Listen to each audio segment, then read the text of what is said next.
thank you, everyone. I've been asked by Stelios to host a small training session for the key account managers to dwell on the method of supported employment and ripples in the water that we use in the YOUTHShare project.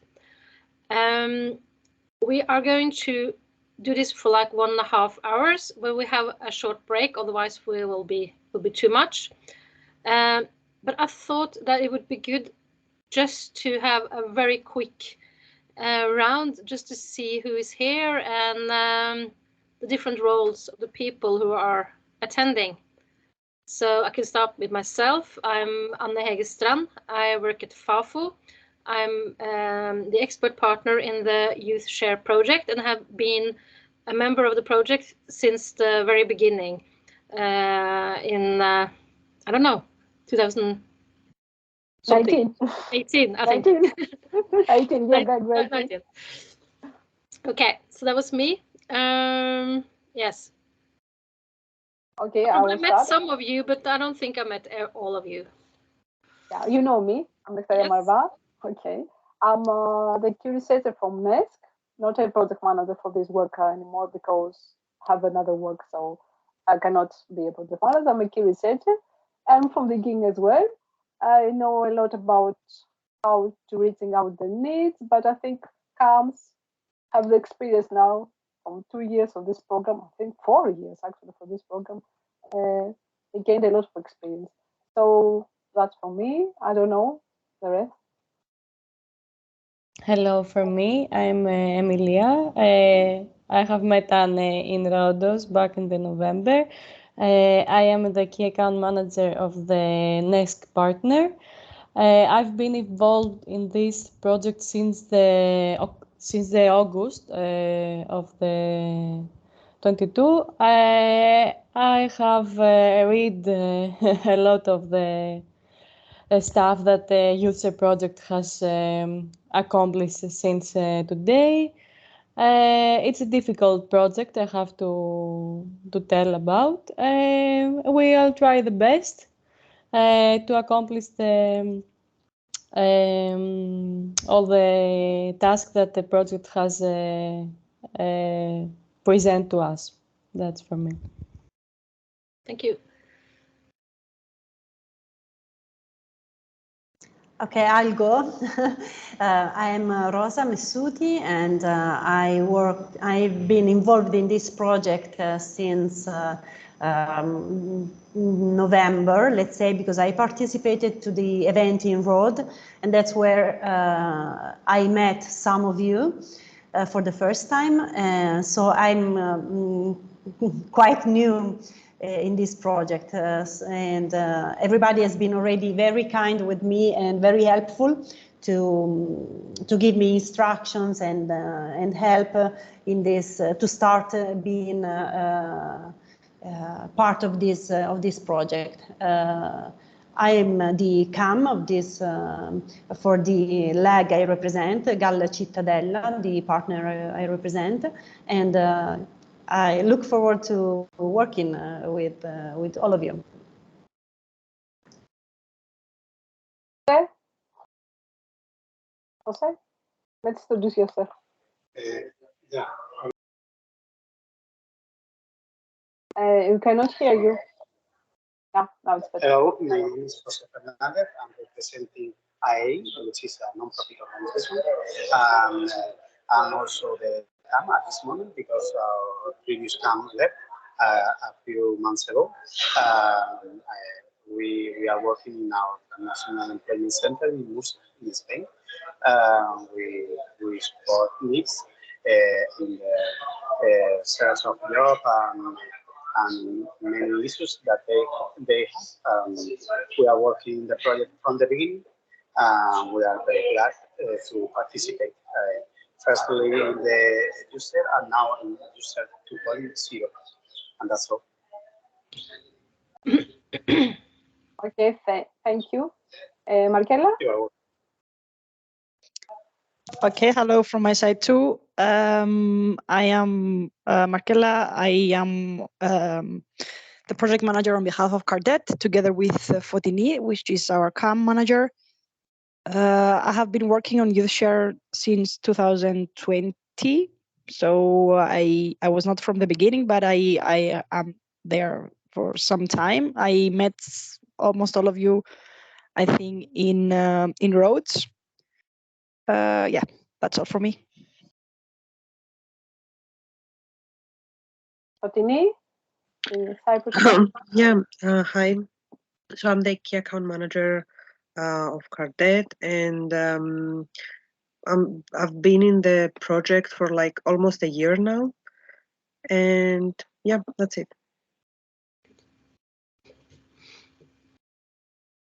And I think Anna Saruku. You know Anna Saruku. Yes. Hello, good morning. My name is Anna Sarugu. Apologies, I'm having some issues with my mobile device and my camera doesn't work. I am the communications manager of the YOUTHShare program. I can say I'm a new entry of the YOUTHShare program. I've been working for over the last 2 months, but I was a trainee of the YOUTHShare program like 2 to 3 years ago. And I'm very excited to get involved to this project again. Thank you. I think that's all, Anne. Okay. That's all for us. Thank you. Then I think we'll just get started. I wasn't succeeding with the sharing of my PowerPoints, but Nectaria will share the PPT, and I'll just tell you when to skip. What I'll do now is that I have 2 screens here. One where I see my slides and one where I see my notes pages, so I will not actually see you. So if you need to ask something during me talking, then you need to shout out. But basically, I will go through some slides now, and then we can do questions at the end. It's a little bit difficult to be interrupted too much when you talk over Skype like this, so it will have to be a bit one way, and then we have time for questions and answers later.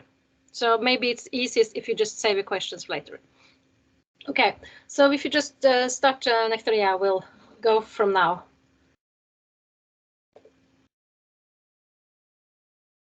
Do you want to go later on? I was in the second.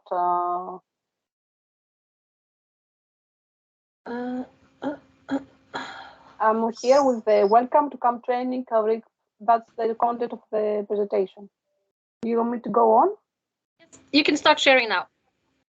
Or you can start your welcome thing. Ah, okay. If you wanted to.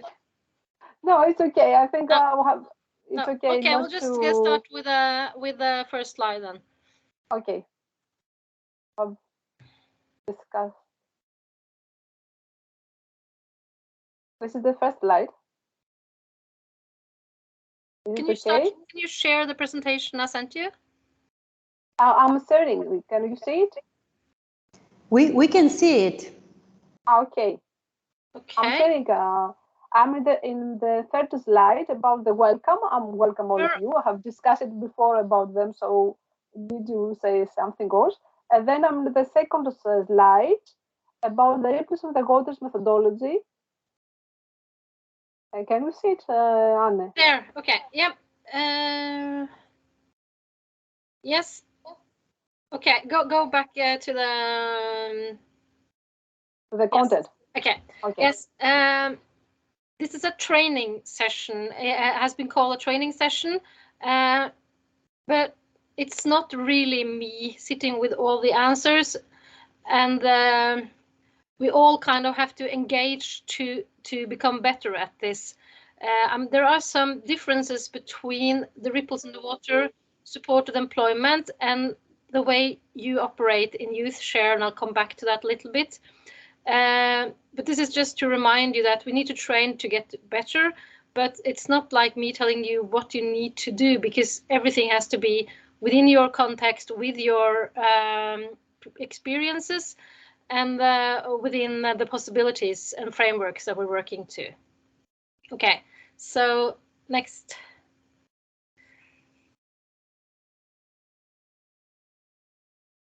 Next, sorry, okay.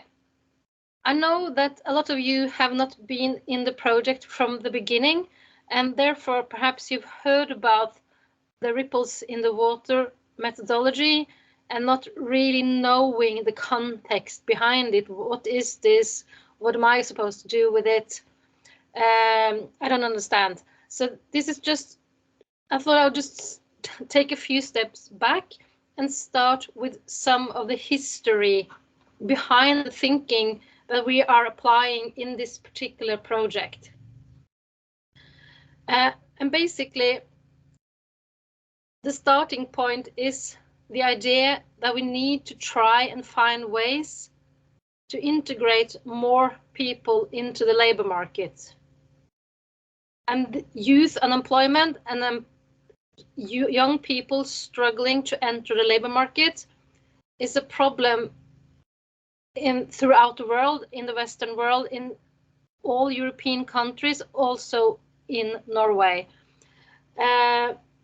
So even though unemployment levels may vary between European countries and regions, it is still nevertheless a joint experience for all Western countries that some groups find it harder to enter the labor market. 3 such groups are disabled people, young people, and immigrants. If you look traditionally at how we integrate people into the labor market, the dominant approach in what you can call activation policies or measures towards activate people has been to look at the supply side of activation. And the idea there has been quite straightforward, that when you look at the supply side, you define the problem as a problem of unemployment as a lack belonging to the individual. So that it is an individual who lack motivation, who don't have insufficient qualifications. So you kind of blame the individual for not being able to enter the labor market. And if this is the way you see the problem, then the policy you apply is then to introduce training, motivation, job assistance, job search, etc. That has been and is the dominant and traditional way of looking at integrating people into the labor market. A second strategy is called the demand side activation approach. And this type of activation schemes targets employers and look at their recruitment practices and how they employ their personnel policies. And demand side activation is based on the understanding that employers lack willingness to recruit vulnerable job seekers. And then you apply activation measures that concentrate on making employers ready to recruit by implementing legislation, anti-discrimination regulations, campaigns, etc.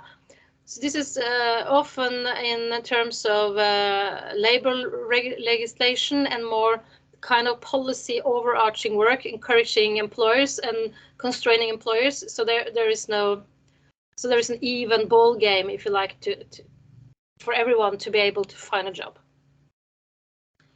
And then there has been these 2 supply and demand side policies. And then there has been a growing realization that these traditional methods for work integration, supply and demand side, are not going to solve the unemployment problem. And people have started to think out new and not so new anymore, actually, ways of succeeding better in integrating more into the labor market. And this is then the third approach, which is the one that we are talking about today, which tries to combine the supply and demand side activation strategies, not as two separate entities, but into one strategy, where you both target the job seeker and the employer at the same time. And the idea behind this combined activation approach is a problem that you define the problem of unemployment as a problem based on insufficient information and contact between the two parts, the unemployed and the employer. So the Ripples in the Water program was established in Norway, but there are similar programs across all European countries, I would say, where you draw up an activation scheme where you try to combine these two approaches.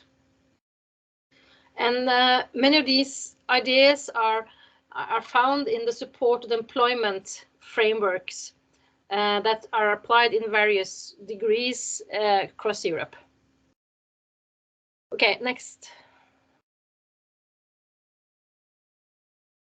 Yeah, so the Ripples in the Water program is a method for work inclusion.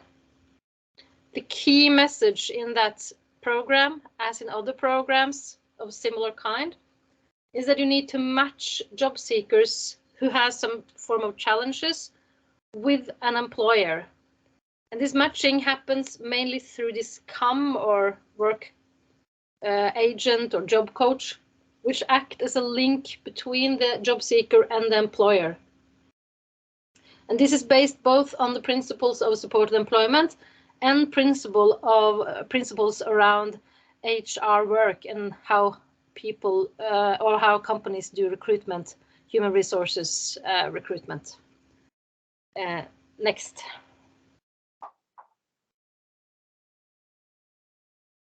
The Ripples in the Water program has been or was kind of an inspiration for the YOUTHShare program. I'm going to tell you just a little bit about Ripples in the Water program, and then you will understand that it's not possible for you to replicate exactly the same in the YOUTHShare.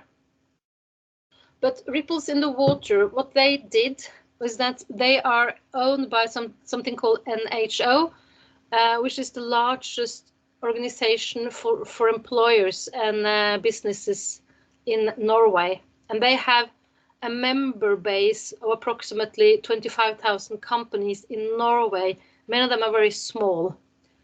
And one branch of this network or organization of employers is something called vocational rehabilitation companies. And they organize businesses that act more like a cushioned employment sector for people who struggle. People with special needs can work in a vocational rehabilitation business to try either permanently or to try to find their way into the ordinary job market.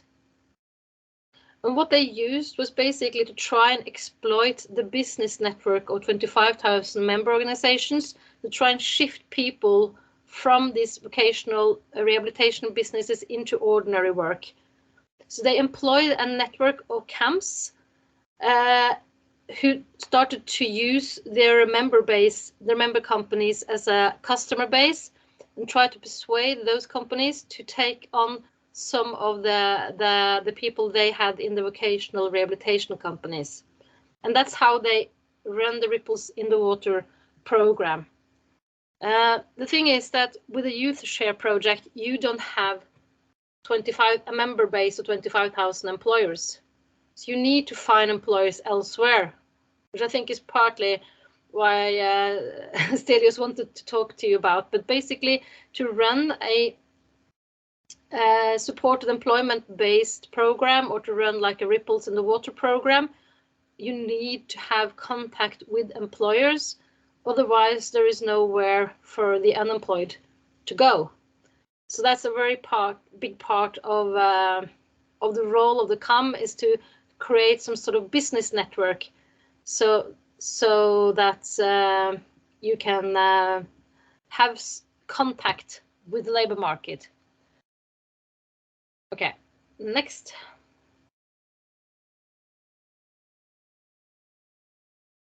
Yes, like I said already, supported employment is what goes through, and I think it could be, or I encourage all of you who work as CAM to just spend a half a day in the office just to browse and search for supported employment literature online. There's lots of tips on there just to kind of familiarize you with the type of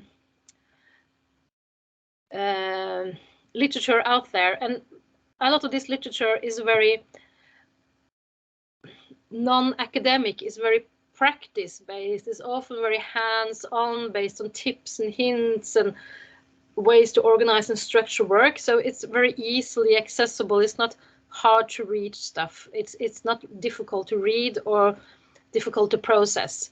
It's a bit of common sense, practical advice, a lot of it. But basically, supported employment was a methodology that was developed in the US around the 1980s. I think it originated there.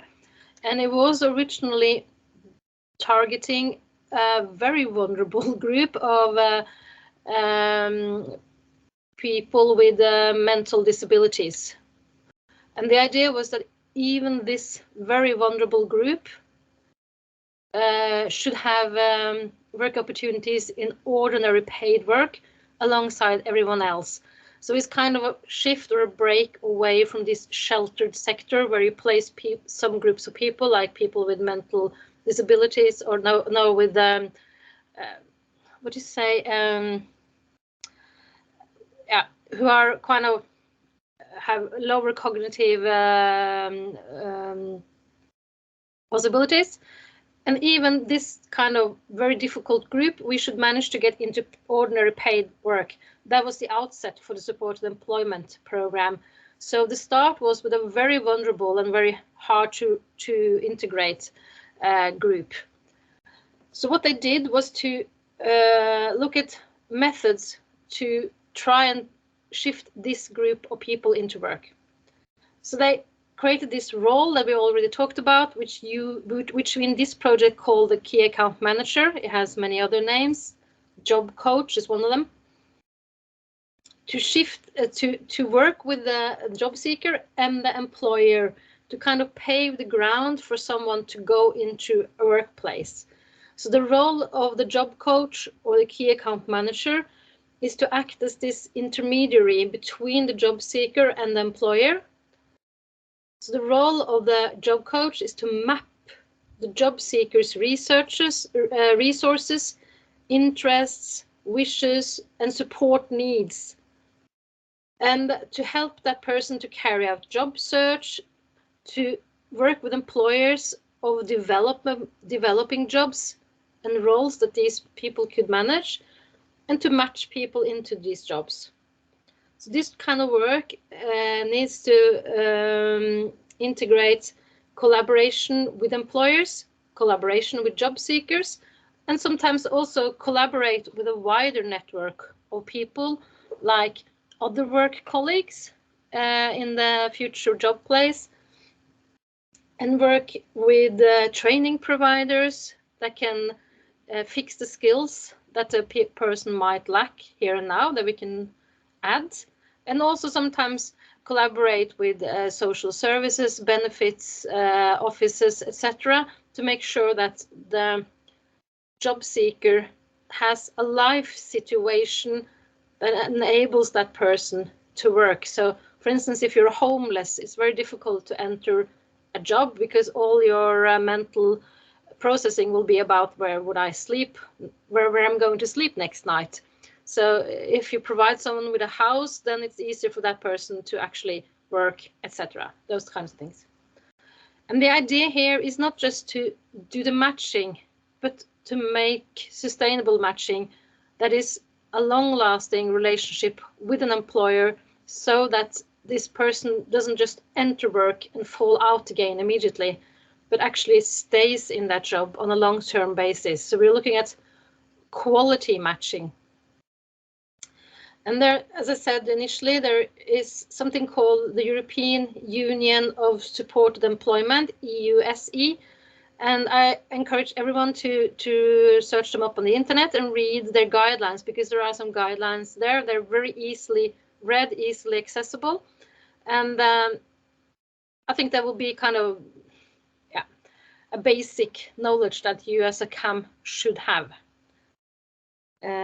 Sometimes you also find other phrases used for supported employment. One is called IPS, individual placement and support. And there are also various quality standards, sometimes within supported employment, and particularly IPS.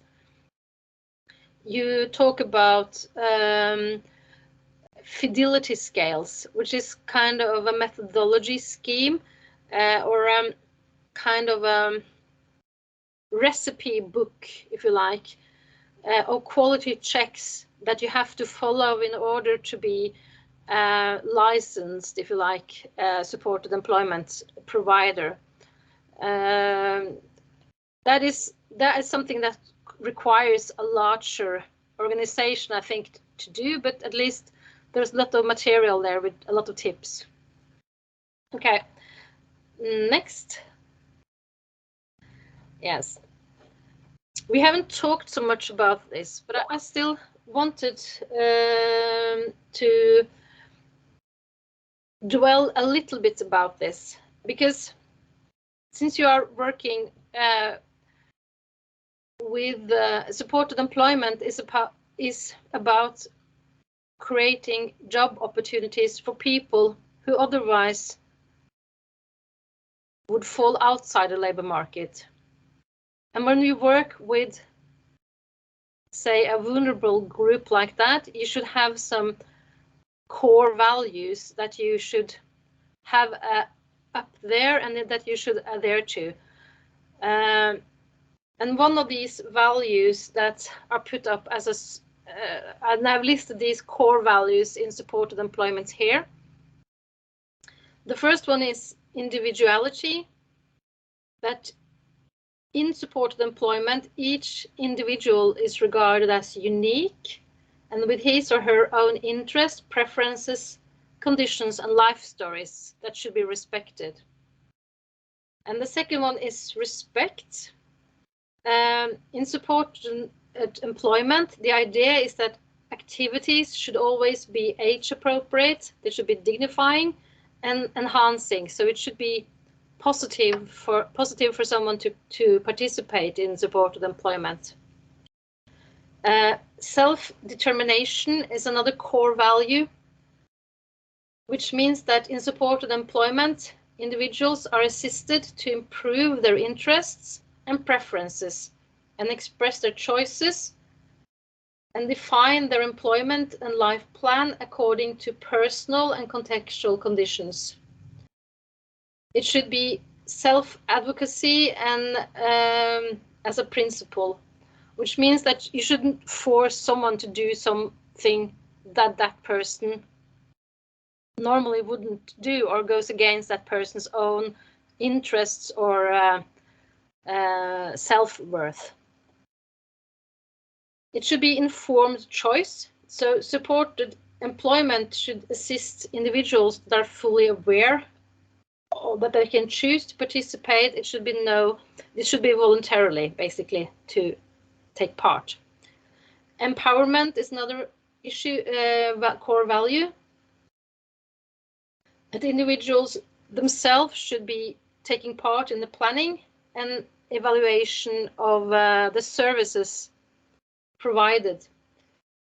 Confidentiality is another one. People that take part in supported employment should feel comfortable telling their life stories, their weaknesses, etc. in confidence, knowing that this information is not spread widely. Flexibility. The staff working in supported employment should be able to be flexible to cater for different needs and be responsible to individual needs. And accessibility is the last one here. Supported employment services facilitates informations and are fully accessible to people with all disabilities. And I think these are values that you should hold up there, and it's not something that you can always completely follow as a complete guidelines, but I think you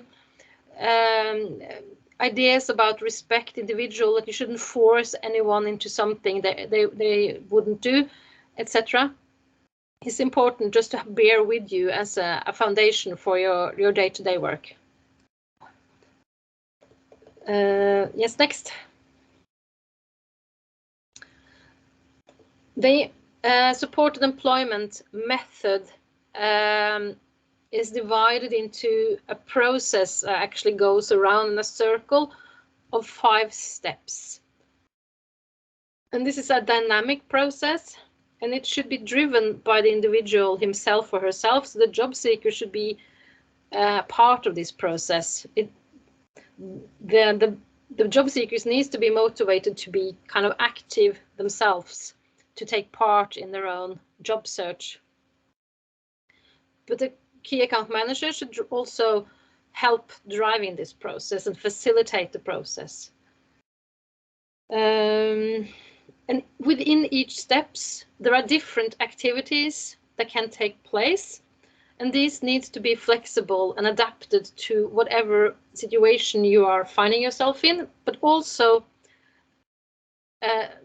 be realistic in terms of what is possible to do at each step, and so that you don't waste time on processes that doesn't really lead you to where you want to be, where is actually the job matching. But the first step is about introducing the services of supported employment to the job seeker with the core values, and to explain that the aim is to find a job in the ordinary job market. You should find yourself an ordinary job. And you should provide information about the process and seek this confirmation that the person is actually willing to take part, because it has to be voluntary.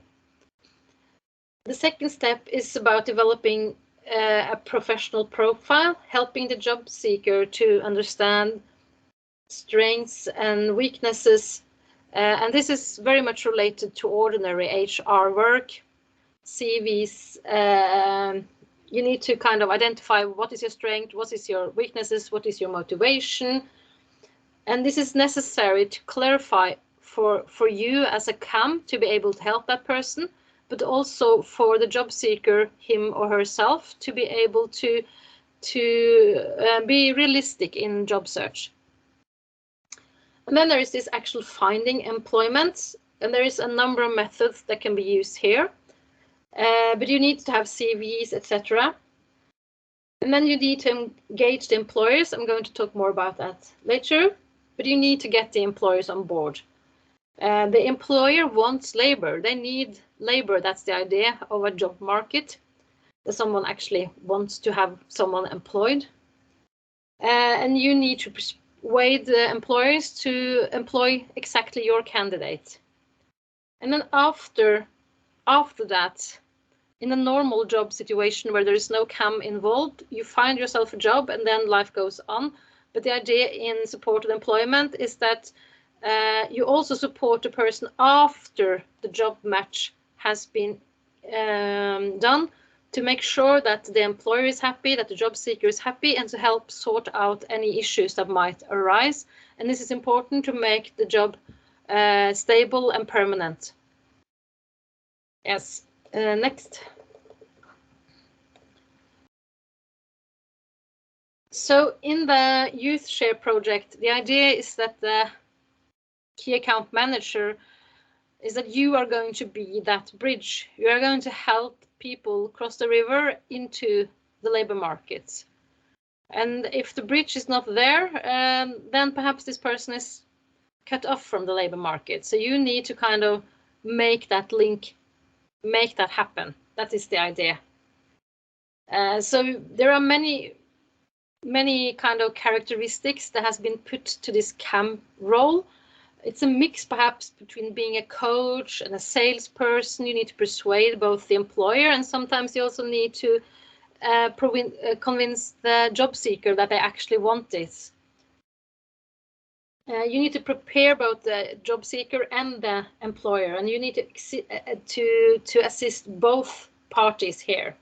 And this requires dialogue, it requires social skills, it requires being in contact, it requires being available.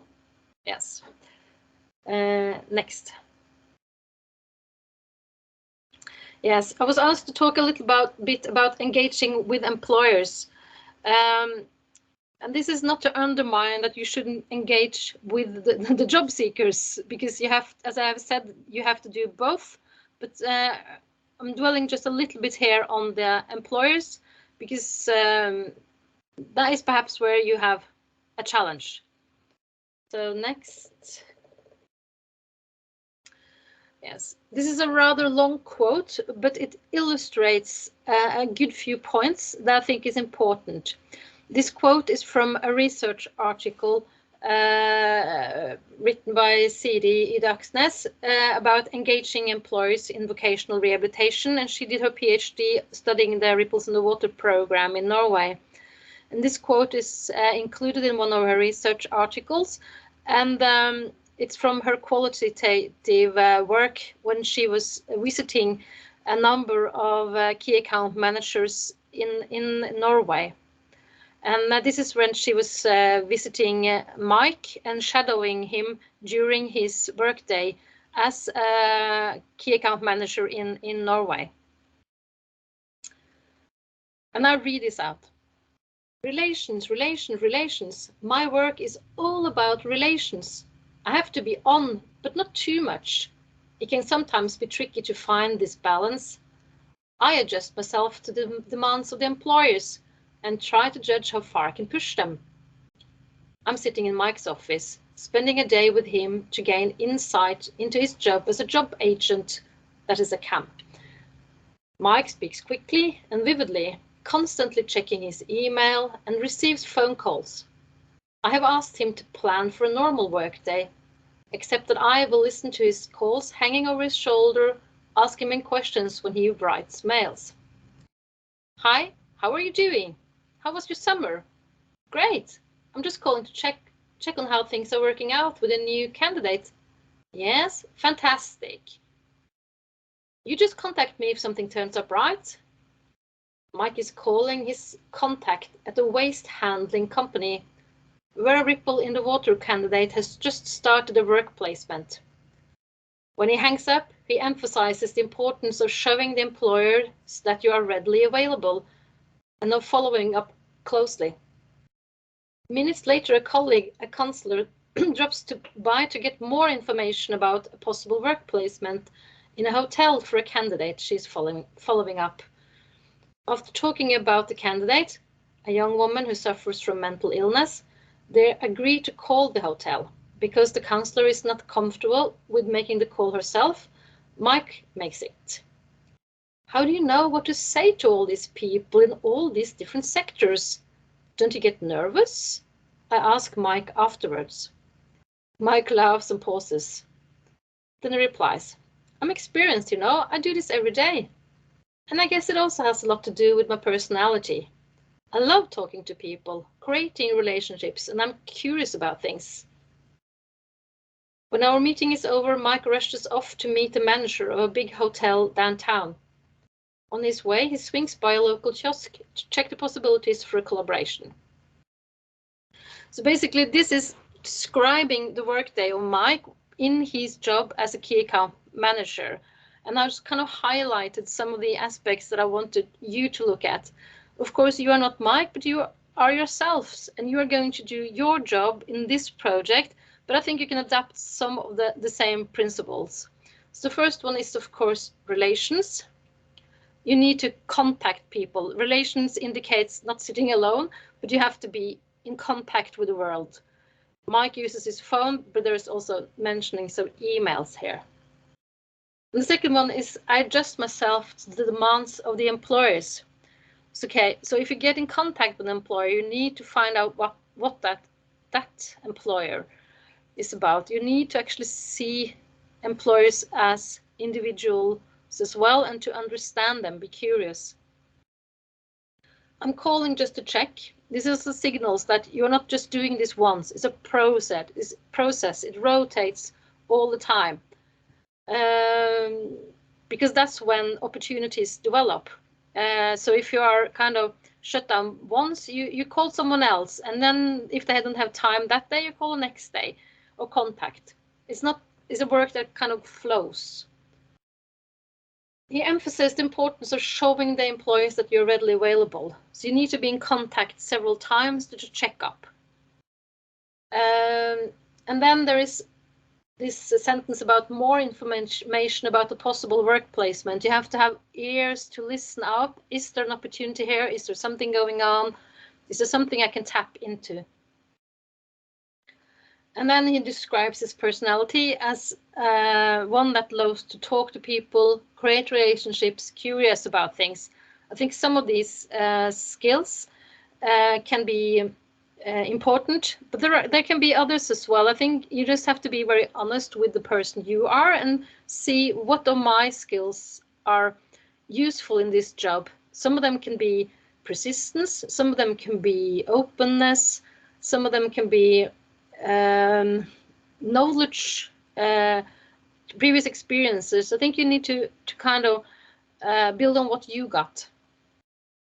Then the last thing, he checks for the possibility for collaborations, checks different employers all the time.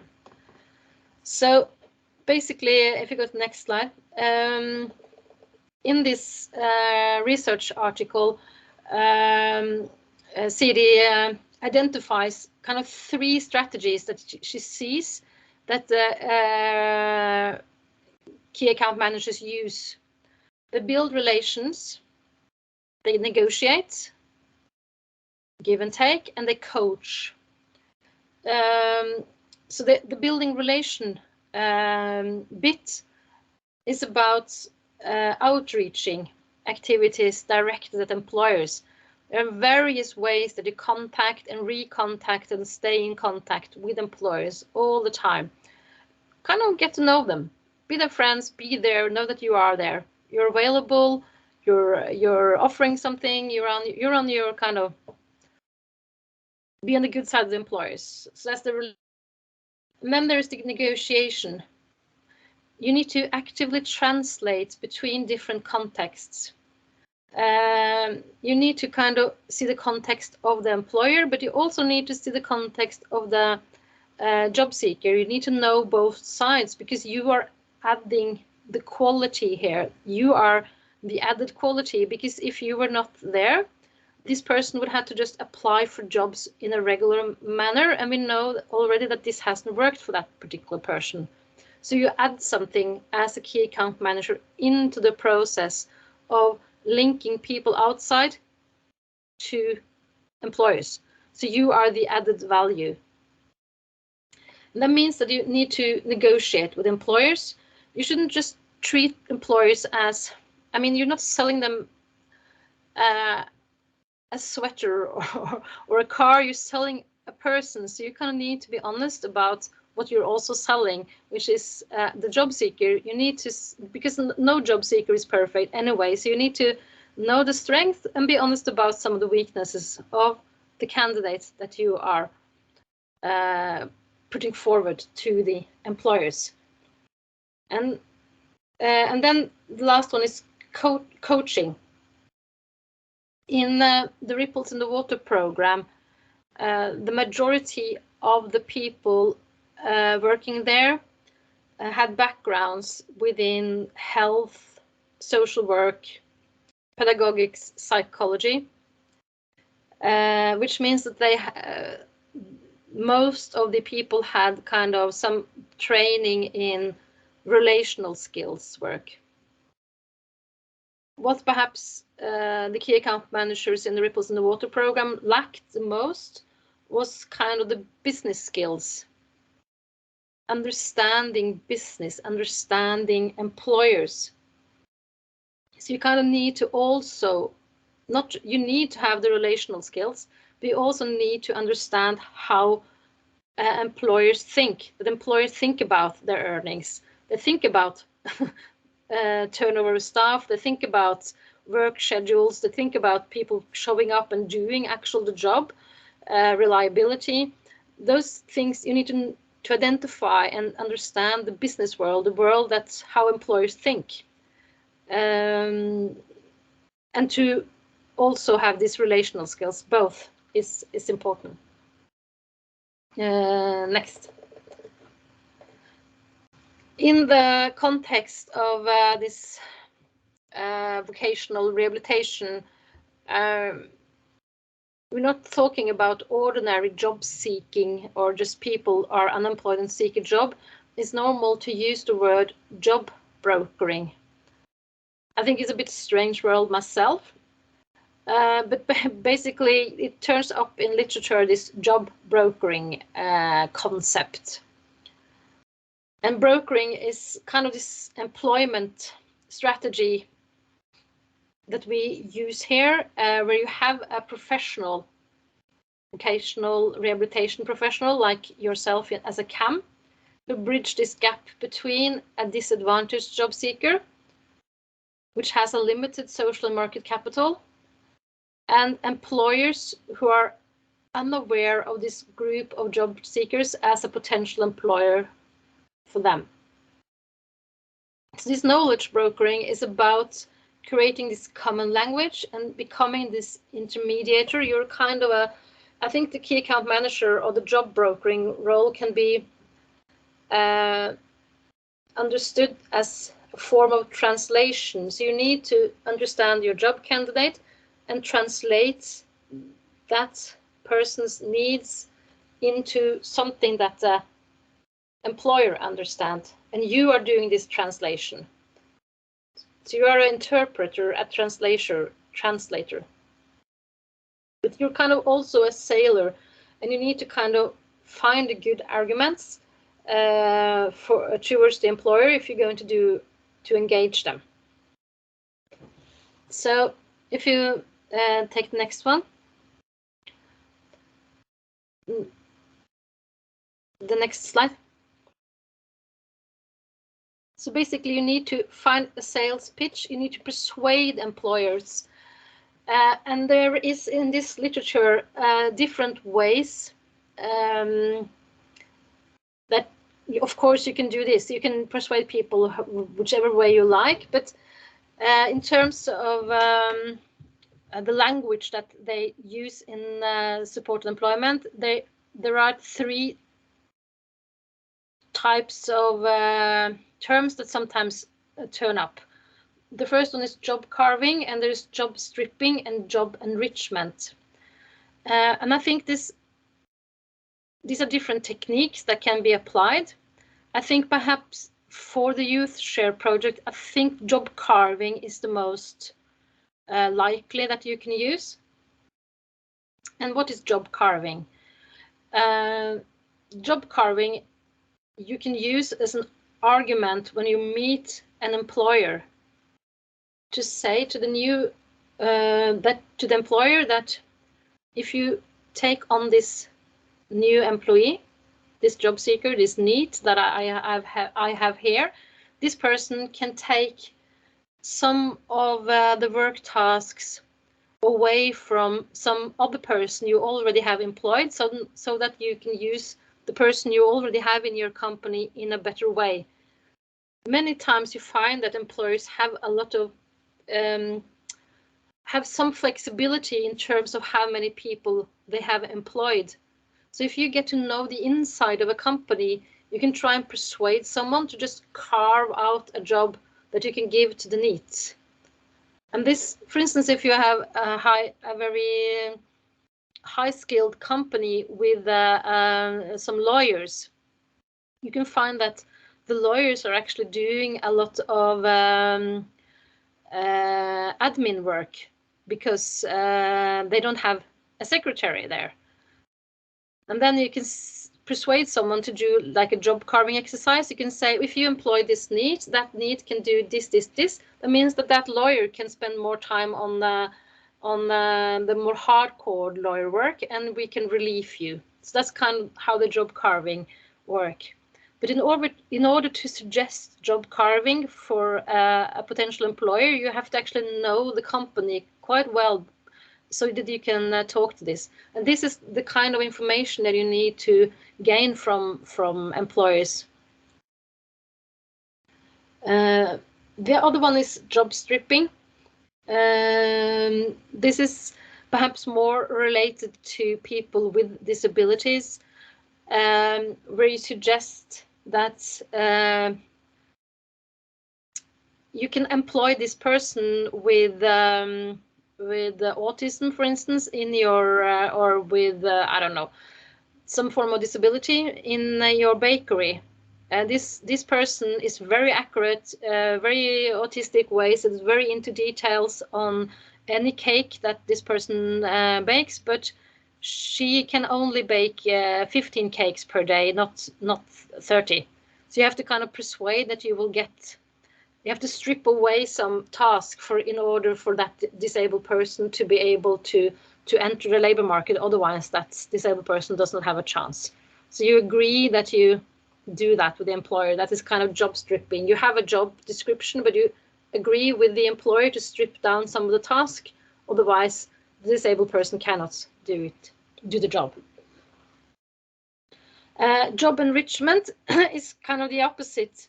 Where you have found someone, if you have found an employer that wants to engage a job seeker, and you perhaps put that person into the gets a cleaner's job in the bakery, and then and that's fine. Someone needs to clean the bakery, but then you can maybe you know that this person is also really interested in the baking. So then maybe you can enrich that cleaning job by saying that maybe you have a lot to do on Fridays when you're going to bake both breads and the cakes before the weekend. Maybe that person can help out with the cake baking, something like that. So that's job enrichment. So this is kind of just to suggest to you, this is techniques that other people use who works as CAMs to try and find ways to match employers and job seekers. Yes. Next, I think we have time for a couple more before the break. Another method that is actually in this 5-step process that I talked about earlier in the supported employment technique is frequently referred to in the literature as 3 cups of tea. And this is also about engaging employers. So this is just basically 3 steps that you can use when you contact employers. So I think it must be adapted from some sort of British context, since it's about cups of tea. But the idea is that you should drink at least 3 cups of tea with an employer before you actually do a job match. So the first cup of tea, then you contact the employer and agree a meeting. If you're going to have a lot of employers that you're contacting, you obviously just have to start somewhere. And then you will risk calling, emailing, turning up in someone's office at the time where the employer is really busy. They're not necessarily uninterested, they just don't have time for you there. So then you have to prepare a very short, very kind of clear message about who you are, what you want, and then try and agree a new meeting. And you will find with some training that you will be able to do that. So this is the first quick contact. And then the second cup of tea is that meeting you agreed. Then the employer knows that you are coming. You have a scheduled meeting with the employer, and you carry out this meeting. And during that meeting, of course, you tell you about yourself, your CAM role, and the candidates you have. But you also need to gain as much as possible information about the company, because the more you know about the company, the easier it will be to do a job match and job carving.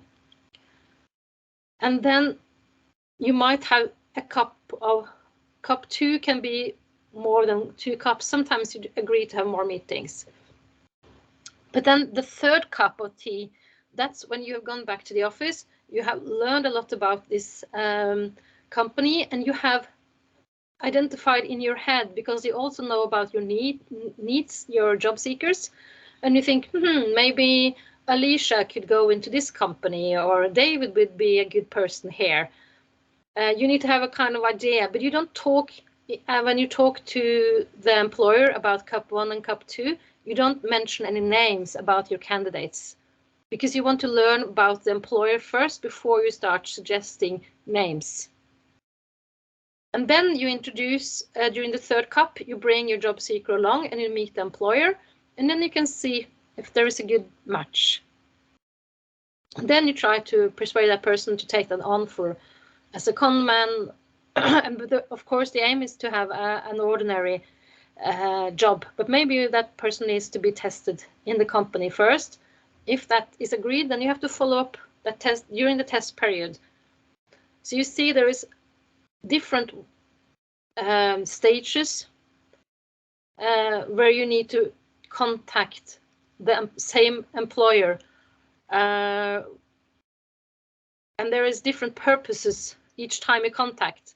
So the first cup of tea is a very kind of initial contact. The second cup is much more prepared about learning about the company, and then the third, fourth, fifth time you have other issues that you want to solve out with the employer. Okay, so this is then so engaging employers is very much about working out your selling arguments and have a strategy for those arguments.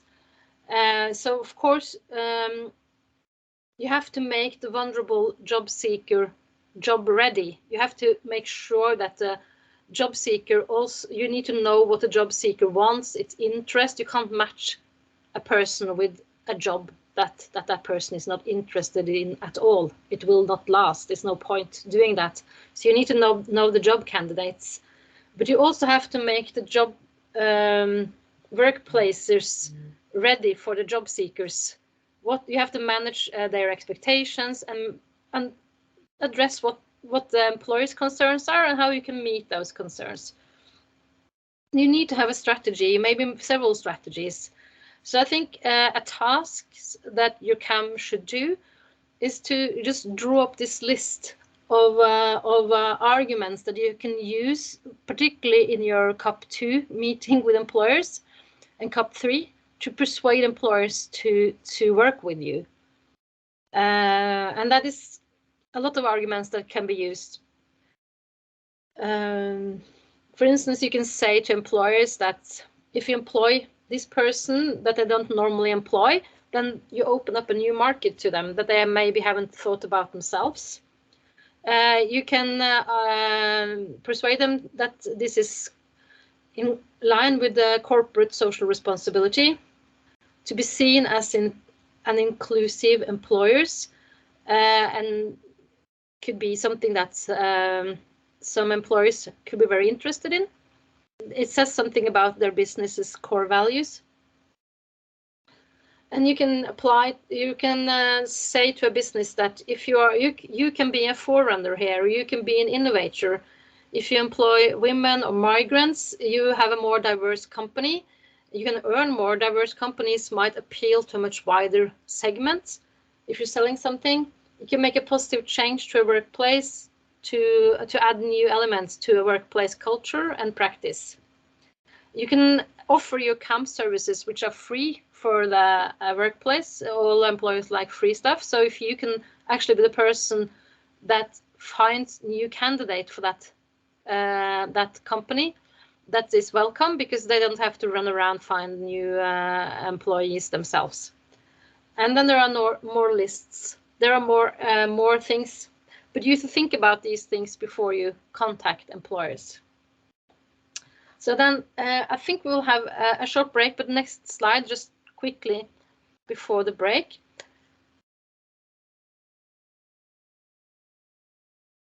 I just wanted to end on this, just to remind you again, you work with people. That is your job as a key account manager. You shouldn't forget that, because sometimes it seems like there is more reporting that you should do, that you actually spend your time in Excel or preparing something, but you shouldn't lose sight of the fact that you are working with people. So just wanted to kind of nail that message in. We are scheduled to go on till 13:30, right? So yeah, 2:30. Yeah, I suggest we take like a 5-minute break, and then I'll have a couple of more slides, and then we do questions at the end, because it is difficult to have the questions. Is that okay? Or do you? Yeah, we will do that. I'll just decide. Okay. Okay. So just close the microphone, not the camera. Okay, because we're just recording. Okay, so we'll be back 13:09. Oh yeah, okay. 13:09. Yes. Okay. 2:09. Okay.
Okay, that's a very short Let's break, start. but I think we're back.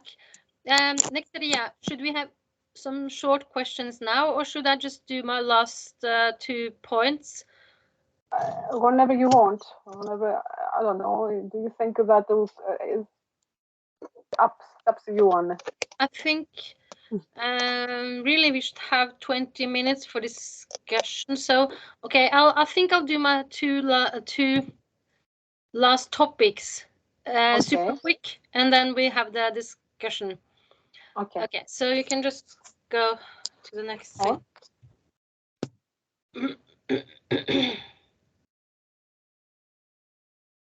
Yes, I was asked to talk a little bit about high educated job seekers and how to engage them. It was something that Nectaria addressed, and she had thought about as a topic that might apply to you. And yes, if you skip the next slide.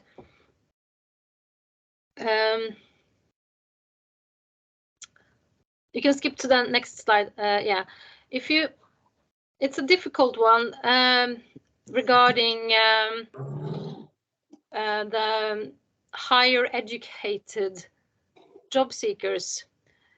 As you understand from the ripples in the water and the supported employment context, they are really developed within a context targeting quite a different group, people with disabilities, severe disabilities, complex problems. So that is one difference to perhaps the higher educated needs that you are sometimes coming across. The other thing is that, of course, you have to also be aware of the differences in context. I've taken this just the pictures, of course, from our website, and we have already in the YOUTHShare first part, not very surprisingly, identified the substantial structural barriers in the labor markets where you are as a CAM operating. There's discrimination barriers, there's racism, and of course these are there. In a way, the supported employment is perhaps tools that come from a context where you have a majority of the people in work and you just try to integrate a very vulnerable group, whereas you are in a perhaps a little bit an opposite type of labor market, where large people who should have been in work or are normally functioning also find it difficult to enter jobs. So that is something that you cannot do anything about because you work within the structures that you work within. You can't really just change society like that.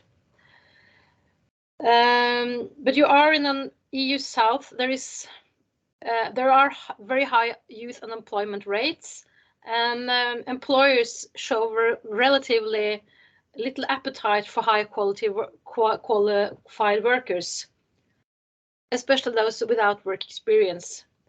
So I think in a way you have to think that the same issues apply. You still have to apply the same method. You have to find out what these high educated workers can do, but also what their weaknesses are in the eyes of the employers. And then perhaps it's very important then to understand what extra is it that the employers wants. Yeah. So basically the idea is that you just have to make the best of what you got, and perhaps your strategy, in my opinion, should be on quality before quantity, that you address or you target some needs but not hundreds and just help those few. I think that's where you can make the most out of the methods in terms of supported employment. Yes, so that is an issue. And then I'm not going to dwell more on it, but we can say, okay, I think if you see it from the high educated job seekers' point of view, this photo or this picture is to illustrate that I think if you're a high educated person and you find yourself outside the labor market, you kind of think about this job as some kind of treasure that you're going to find somewhere out there. I think it's easy to it's easy as a high educated job seeker to end up in two different ditches actually. So on the one hand, you kind of underestimate your own abilities because you lose self-confidence if you go unemployed for a long time, even though according to your degrees you should be employable, but you can't find work, and it just seems almost like a dream that you should be able to find a job. That's the one hand of the thing. The other thing is that high educated job seekers overplay their skills in terms of jobs. So they're unwilling to take lower jobs because they think I have this high degree, I need to have at least this type of position, whereas that is not realistic for them. So it's this balance between dreams and reality that you have to manage, and I think it's very important, particularly in terms of high educated job seekers, to be very clear about what your formal skills are, which is your degree, but you also have to have a lot of informal qualification, and you need to clarify them and work with them together with the job seeker so that both you and the job seeker familiarize you with the barriers. Because if you have a degree in sociology with no work experience, you cannot expect to find a job in local government administration just like that. But the same principle applies. You need to map the interest of the need, and you need to understand the needs of the employers. And you don't give up, because one rejection from one employer means that there is another one next door that you can contact.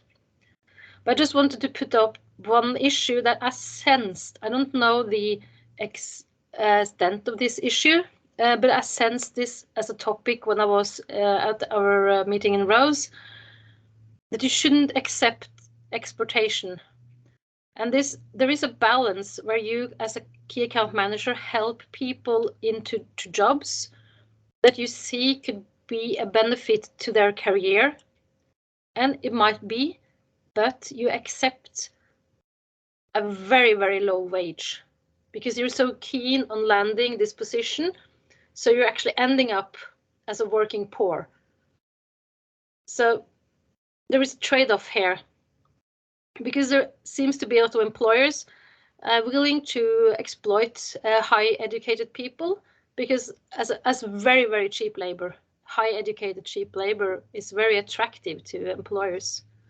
So that's a topic that's there, and that you also should be aware of, and you have to think about how to deal with it. Yes, and then was a second topic that Nectaria mentioned during our short conversation before this training, that a lot of job seekers seems to wish to have digital work. And that's, if you take the next one, there is nothing in the supported employment literature that says anything specifically about digital work. But then as the COVID-19 has happened and digital work has become the new normal, perhaps, it's a topic, it's here, and it's not going to go away. I don't know that much about it, but it's possible that it is a generational issue, that older people are used to going into their office every day, whereas younger people adopt digital work practices.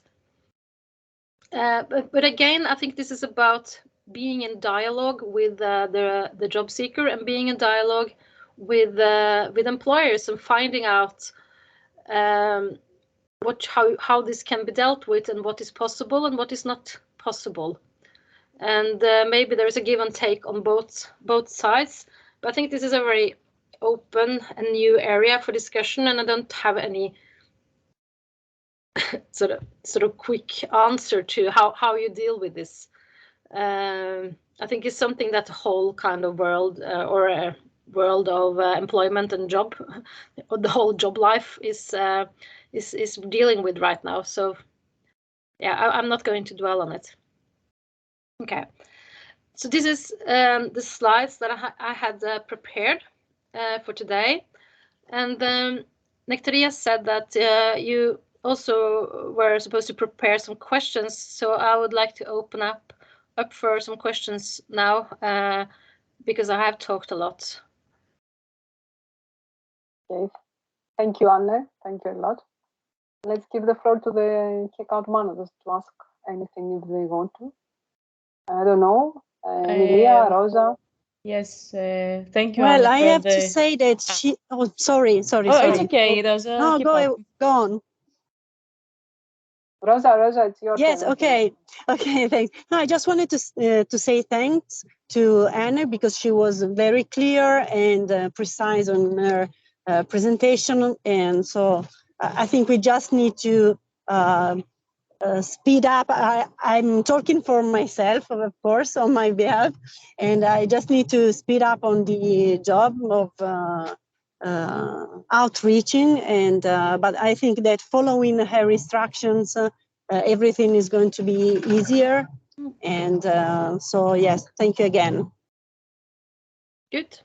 Thank you, Rosa. I think it's important to remember you work with what you got.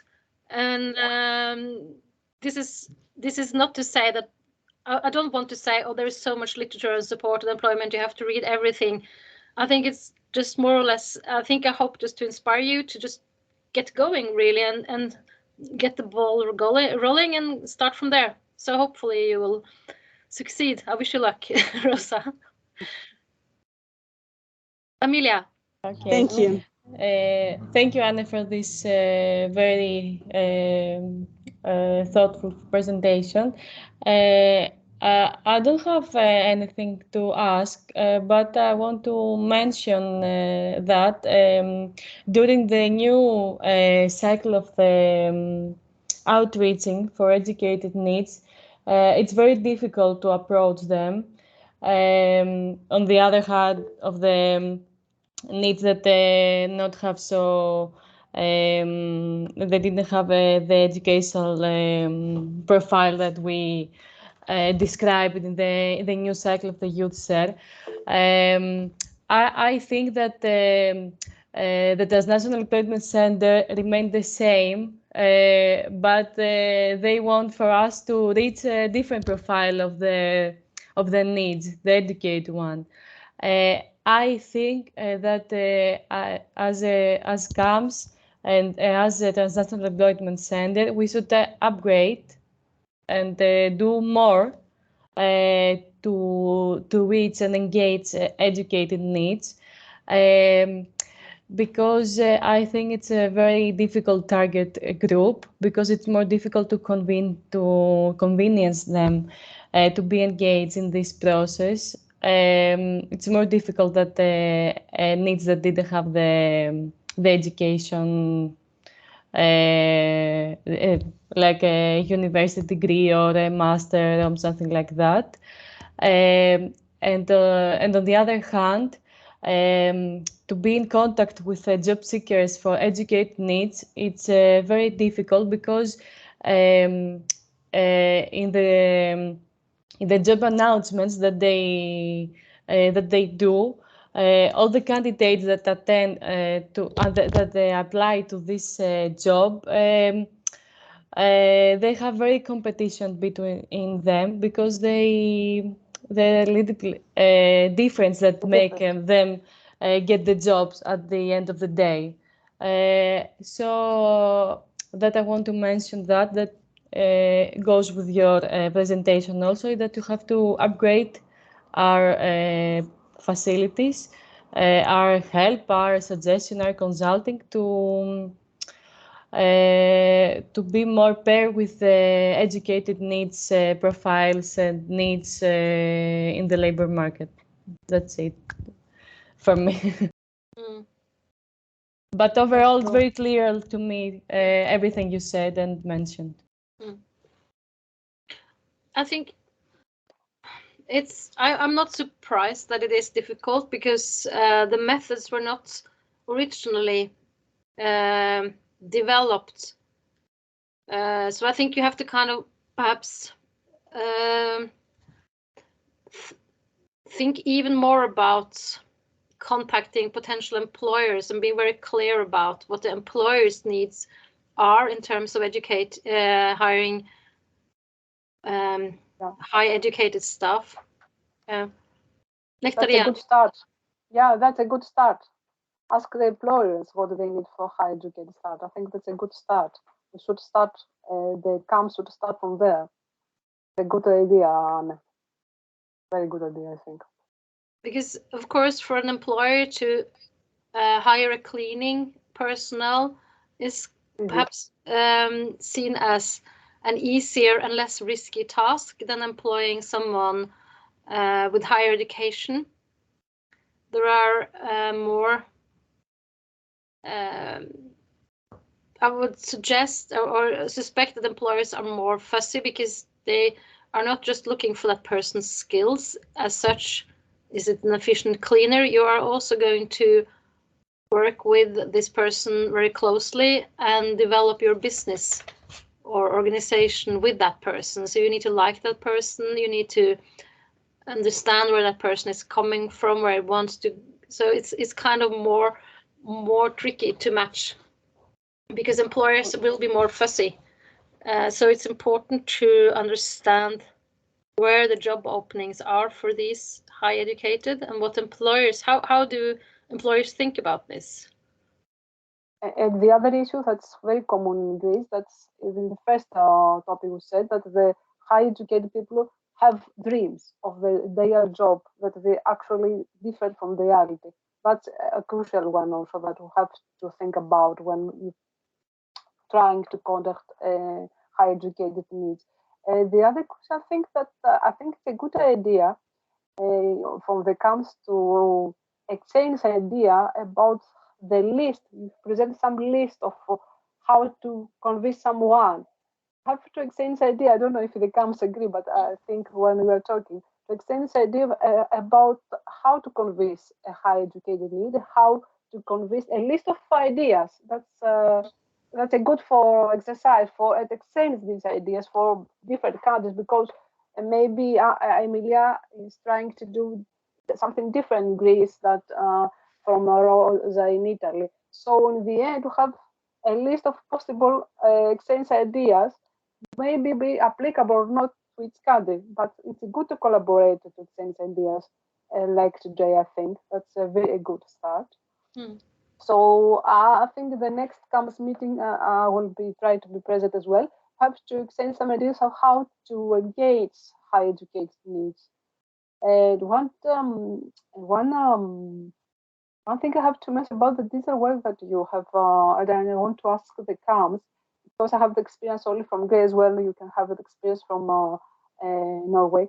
Is I've all of the days today I've met more and more job advertisements about hybrid work, not just remote. Hybrid. That's the work that's relates both work from the office, some days from the office, and some days from remotely. This is quite crucial in Greece. There are a lot of advertisements of hybrid work.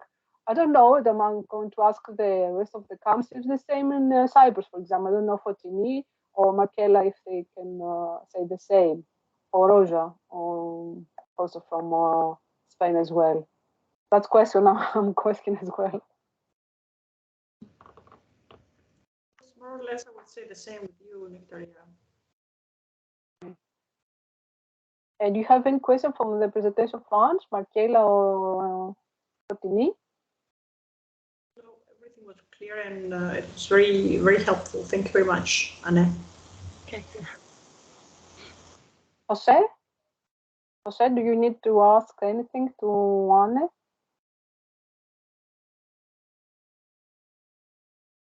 I don't know if I cannot hear you, Jose, if you're speaking.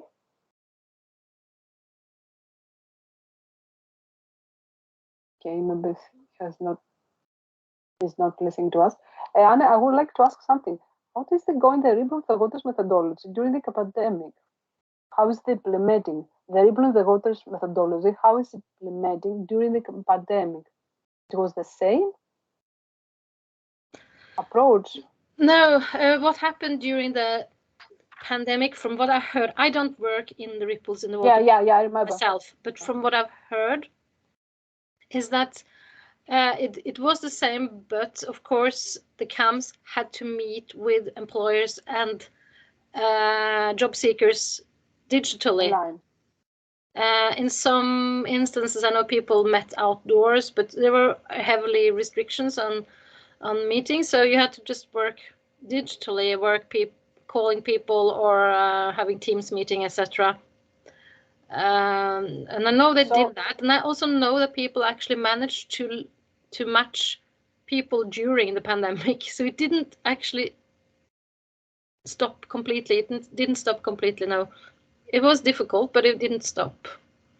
Yeah, I think something we should mention that to the CAMs is that from the YOUTHShare 1, we have actually 54 doable matching jobs from the needs that participate in the internship process, and they actually find the work in this internship job proposed in the long run. So it was really nice. It was really nice, and I think that we should also remember that we work with people, so have to communicate a lot. I agree, I totally agree with you about that, the communication aspect of the relations built. Okay, I don't know if do you need to ask anything to Anne about how we are going to work. Anna Saruko, I have an idea about communication, Anna. Yes. Do you think that would be a good idea to ask CAMs to write a story of their work during a day? Yeah, this actually sounds.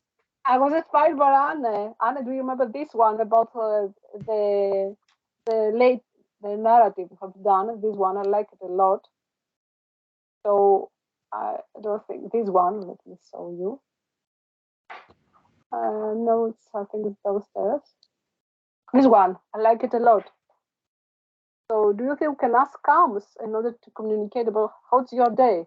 Describe your day as a story with photo or something like that. Anna? Yeah. Can you hear me? Mm-hmm. Yeah. This actually sounds like a great idea. Yes, and by turning this into an image, this is going to be more optically pleasing. So yeah, definitely agree with that. Yeah. We can make this into two separate images, because in this particular case, although this picture is a very nice one, the text is very big. So we can make this into more pictures. But yes, in an overall, it is a very good idea. Yes, I agree with that. Okay, thank you. Why that will be interesting to needs to have a story of my day? Not to the needs, Emilia. Not to the needs, to the project, actually. Okay, to the project, yes, but to provide the social media, I think this is useless for the needs to know how my day was. Yeah. To the needs, not just for our project, actually, and what we have done and how you're working during YOUTHShare 2.0. But to the needs, no. For the needs, I think you need to kind of say that you have to be more kind of specific about what your services are, what you can provide them with. I mean, most high educated people, I would suspect think that they can find the job themselves, not necessarily need help to find a job. although we know that in these labor markets, high educated people do struggle. So it's something about being very clear about what what services can you provide. And then you can have maybe examples of people you have helped. I think in this, in the material that was developed by NHO that was shared with you beforehand, I think in the Ripples in the Water, they use a lot about storytelling. So basically you tell stories, that is just examples of best practices. Basically you tell other people, you know what, I contacted this local government agency that works with environmental policies here in Cyprus, and you know what, I managed to get one of the students from the university to do some work for them. Those kinds of examples are very powerful, I think, to young students. And I think, okay, oh, I want to work for the environmental governmental agency in Cyprus as well. That sounds interesting. And you did that, okay? Maybe then that kind of gives you some credit. Okay, that's a good idea. In order to have to see how you actually help their needs during your day, I like it better. So that's a good idea. But I think, for example, so to have these kinds of stories to the YOUTHShare project, Stelios would love. Yeah, that's true. But you should also share these stories with amongst yourselves. Yeah. What you managed to achieve, and not be shy to brag about something that you managed to do to others.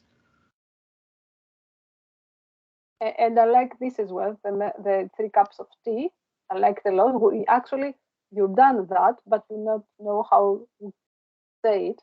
I'm sure that all of you done that, this 3 cups of tea method. So I like it also. I don't know if you don't have any questions, Anne. Thank you very much. Thanks a lot. It's fun. It was fun. Yeah. It's fun. It was interesting. It was fun. Yeah, and I hope you will have fun and as well, and find some inspiration, because this is not to kind of thinking, oh God, this is so difficult. It's more kind of hopefully give you some inspiration just to run out there and try your best. Yeah. Thank you, Anne. Could you have this material somewhere? Yeah, I need to find, where should I put it? Because the email was too large, so it came in return to me. I have it, so don't worry. I'll set it. Yes, right. You don't have the notes? I have it. So I don't have the notes. You have to send me the notes. I don't have the notes. But I have you can zip it, the file, if it is easy for you. Yeah. I'll zip it and send Windows it. I don't know. No, I'll zip it and I'll send you, because to this I'll zip it and send it to you now, because there is all URL copied into this email here. Okay. It's okay. Okay. Thank you very much. Meet you. Bye-bye. Good luck. Bye. Okay. Thank you. Bye. Bye. Thank you. Bye. Thank you. Bye.